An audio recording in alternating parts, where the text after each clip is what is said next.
ये देखिएगा, ये शिव पुराण है।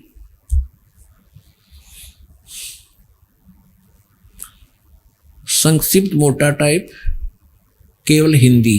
और ये कहां से छपा है? गीता प्रेस गोरखपुर से। और कौन है इसके अनुवादक?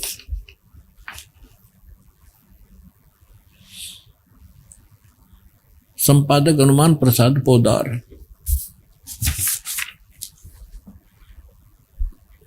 ये प्रकाशक मुद्रक यहां से है। एक समय नारद जी ने अपने पिता ब्रह्मा जी से पूछा, क्योंकि ब्रह्मा जी ही सबसे पहले उत्पन्न माने जाते हैं, बड़े पुत्र, और इन्हीं को वेदों और सभी ज्ञान का एक कर्ता धर्ता मान रखा था इन्होंने। इसलिए नारद जी ने अपने पिताजी से पूछा। अब देखिएगा, ये है रुद्र संहिता। रुद्र संहिता और ये संक्षिप्त शिव पुराण 98 पृष्ठ से हम शुरू करेंगे नीचे तक। और ये 5वां अध्याय है रुद्र संहिता का, यह एंड हो गया। अपने पुत्र नारद की यह बात सुनकर लोक पितामह ब्रह्मा वहां इस प्रकार बोले। अब 6ठे अध्याय से शुरू होते हैं 99वें पृष्ठ पे। ब्रह्मा जी ने कहा, ब्रह्मन देव शिरोमणे नारद से कहा, तुम सदा समस्त जगत के उपकार में ही लगे रहते हो। तुमने लोगों के हित की कामना से बहुत उत्तम बात पूछी है। जिस समय उसने सृष्टि रचना के बारे में जानना चाहा था, जिस समय समस्त चराचर जगत नष्ट हो गया था, सर्वत्र केवल अंधकार ही अंधकार था, न सूर्य दिखाई देते थे, न चंद्रमा, अन्य ग्रहों का और नक्षत्रों का भी पता नहीं था, न दिन होता था न रात, अग्नि पृथ्वी वायु और जल की भी सत्ता नहीं थी।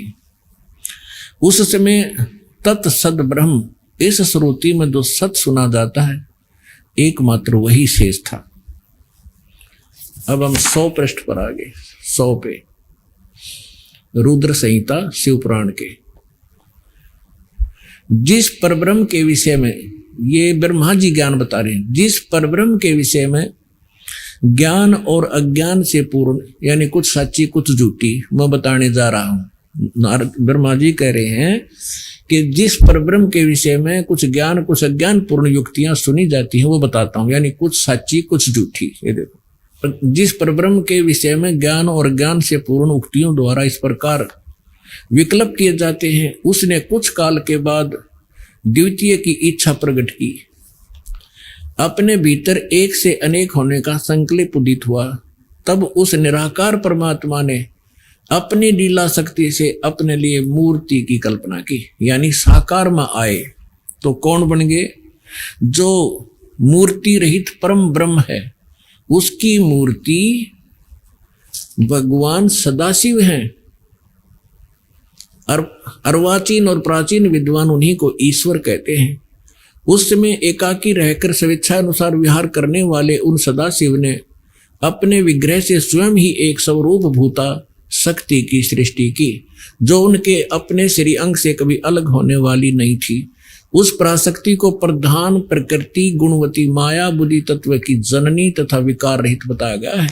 वह शक्ति अंबिका कही गई है, ये दुर्गा, और नित्य और मूल कारण भी कही गई है, जिसको प्रकृति सर्वेश्वरी और त्रिदेव जननी, त्रिदेव ब्रह्मा विष्णु महेश के उत्पन्न करने वाली उनकी माता नित्या और मूल कारण भी कहते हैं। सदाशिव द्वारा प्रकट की गई उस शक्ति के 8 भुजाएं हैं। हो गया क्लियर?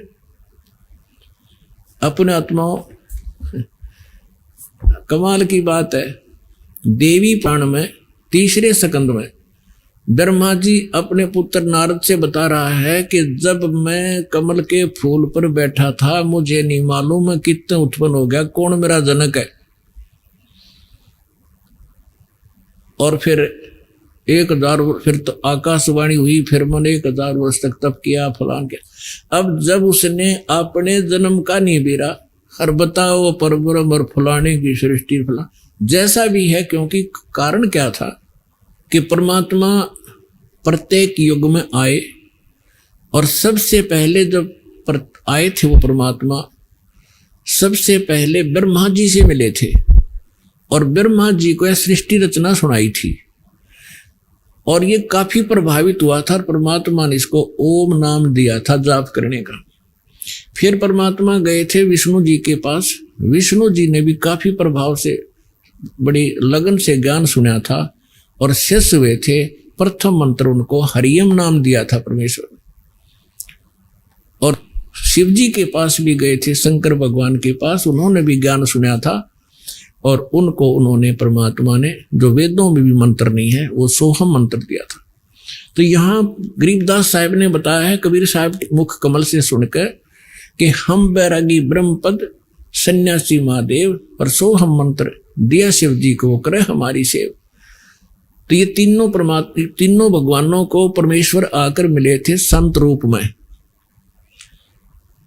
और इन्होंने पहले तो ज्ञान ग्रहण किया क्योंकि ज्ञान सुना, सृष्टि रचना सुनी। फिर पीछे से काल ने इनके मन में ऐसा भूत बांट दिया और ऐसी प्रेरणा कर दी कि ये क्या जाने ये ऋषि वेदों और उनसे अलग से कहां से ज्ञान ले आया, वेद ही सर्वश्रेष्ठ है।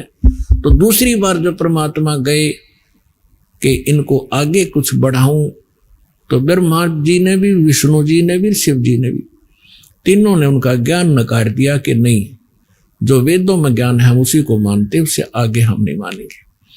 उसे हटकर जो आप बता रहे हो हमें समझ में नहीं आ रहा। लेकिन वो जो सृष्टि रचना मालिक से सुनी थी वह ऊट पटांग अटपट करके अब यहां सुनाई उसने, कुछ सच्ची कुछ झूठी। अब उसका एक झलक है ये आपके सामने, देखिएगा। अब ये क्या कहते हैं ब्रह्मा जी, 100 पृष्ठ पर हम पढ़ रहे हैं रुद्र संहिता के, कि ये क्या कह रहे हैं कि जो मूर्ति रहित परम ब्रह्म है उसकी मूर्ति भगवान सदाशिव है। ये काल कैसे छल करता है, इसने कसम खा रखी है, प्रतिज्ञा कर रखी है कि मैं अपने वास्तविक रूप में कभी किसी को दर्शन नहीं दूंगा। तो किसी को ये शिव रूप में दर्शन दे देता है, किसी को अपने पुत्र विष्णु के रूप में, किसी को अपने पुत्र शंकर यानी ब्रह्मा के रूप में। तो इस प्रकार यहां ब्रह्मा जी विचलित है, इसको सदाशिव कह रहा है। अब देखिएगा, ये है ये काल भगवान, आगे स्पष्ट होगा इसी में। वो भगवान सदाशिव है। अर्वाचीन और प्राचीन विद्वान उन्हीं को ईश्वर कहते हैं। उस समय एकाकी रहकर इस सब इच्छानुसार विहार करने वाले सदाशिव ने अपने विग्रह से, शरीर से स्वयं ही एक स्वरूप भूता शक्ति की सृष्टि की। ये ब्रह्मा जी अपने अज्ञान में लिपापोती करण की कुचेष्टा करा रही, वह सच्चाई सामने हमारे आनी थी, जो दास ने आपको कथा सुनाई, जो परमात्मा ने सुना रखी है। और अभी आपने दास ने मौखिक सुनाई, वो इसका एक ये प्रमाण मिल रहा है इसमें। ये क्या कह रहा है कि सदाशिव ने, ये काल भगवान ने अपनी इच्छा से अपने अंदर से एक लड़की उत्पन्न की और वह दुर्गा कहलाई। खाक है ये। अब देखो, अब उसने ये कैसे पता लग गया, ऐसे हुआ जब वो खुद का मन अपनी सृष्टि, अपने जन्म का ना बेरा उसकी बताने लग रहा अपने बाप की। तो ये तुक्के मारे परमात्मा से सुनकर इसने उलझाने की चेष्टा की, लेकिन सच्चाई छुपा नहीं करती। चोर चुरावे तू बड़ी गाड्डे पानी में, वह गाड्डे हुआ ऊपर है, उन्हें सच्चाई छानी ना। अब देखो, ये आपको पर रहम हुआ है। उस समय एकाकी रहकर स्वेच्छानुसार विहार करने वाले सदाशिव ने, काल ने, अपने विग्रह माने शरीर से स्वयं ही एक स्वरूप भूता शक्ति की सृष्टि की, जो उनके अपने श्रीअंग से कभी अलग होने वाली नहीं थी। उस पराशक्ति को प्रधान, ये ध्यान रखना कि प्रधान भी दुर्गा को कहते हैं, प्रकृति भी दुर्गा को कहते हैं। गुणवती माया बुद्धिवत तत्व की जननीता तथा विकार रहित बताया है। वह शक्ति अंबिका कही गई, जो सदाशिव ने अपने शरीर से विग्रह से बाहर उत्पन्न करी। वह के कहलाई विकार रहित, तो वह शक्ति अंबिका कही गई। उसी को प्रकृति, सर्वेश्वरी और ब्रह्मा विष्णु महेश त्रिदेव की जननी, नित्या और मूल कारण भी कहते हैं। सदाशिव द्वारा प्रकट की गई, अपने काल के शरीर से निकली हुई उस शक्ति के 8 भुजा हैं। प्रकट स्पष्ट हो गया दुर्गा के विषय में। नाना प्रकार के आभूषण उसके श्री अंगों की शोभा बढ़ाते हैं। वह देवी नाना प्रकार की गतियों से संपन्न है और अनेक प्रकार के अस्त्र शस्त्र धारण करती है। एकाकिनी होने पर भी वह माया संयोग वसात अनेक हो जाती है। इसने 3 रूप धारण किए थे, सावित्री, लक्ष्मी और उसे पार्वती के, और एक एक पुत्र से इसकी विवाह कर दिया। श्री देवी पुराण में स्पष्ट है, फिर कभी समय पर दिखाएंगे। आज देखो, एकाकिनी होने पर भी वह माया संयोग वसात अनेक हो जाती है। जो वे सदा शिव हैं उन्हें परम पुरुष, ईश्वर, शिव, शंभु और महेश्वर कहते हैं। यहां देखो, अब 101 पृष्ठ पर आगे हम रुद्र संहिता का शिव पुराण में वे अब इस काल के विषय में जानकारी चल रही है। वे अपने सारे अंगों में भस्म रमाए रहते हैं।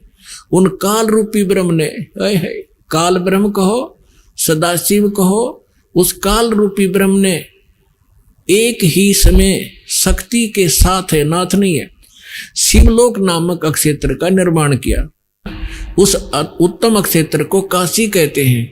वह परम निर्वाण या मोक्ष स्थान है जो सबके ऊपर विराजमान है। वे प्रिया प्रियतम शक्ति, वे प्रिया प्रियतम रूप शक्ति और शिव, यानी पति पत्नी के रूप में शक्ति दुर्गा, शिव, ये काल रूपी ब्रह्म जो परमानंद स्वरूप हैं, उस मनोरम क्षेत्र में नित्य निवास करते हैं।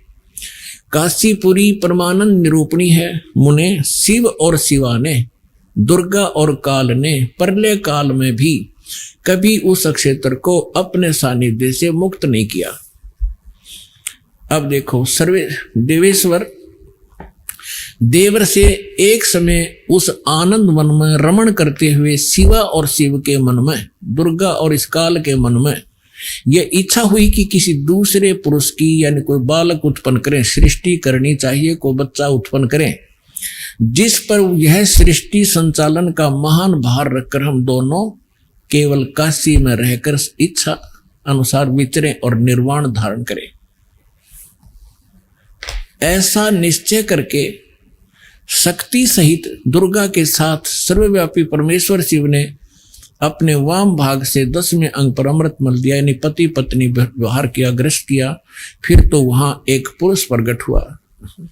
अब ये ब्रह्मा थोड़ा बहुत अटपट कर रहा है, लेकिन सच्चाई देखो 102 पृष्ठ पे, 102 पृष्ठ पे आप देखिएगा क्या कहा। फिर जो उत्पन्न हुआ वो बच्चा, उसके विषय में कहे, शिव ने कहा, पुवत्स के बेटा, व्यापक होने के कारण तुम्हारा विष्णु नाम विख्यात हुआ। अपने आत्मा,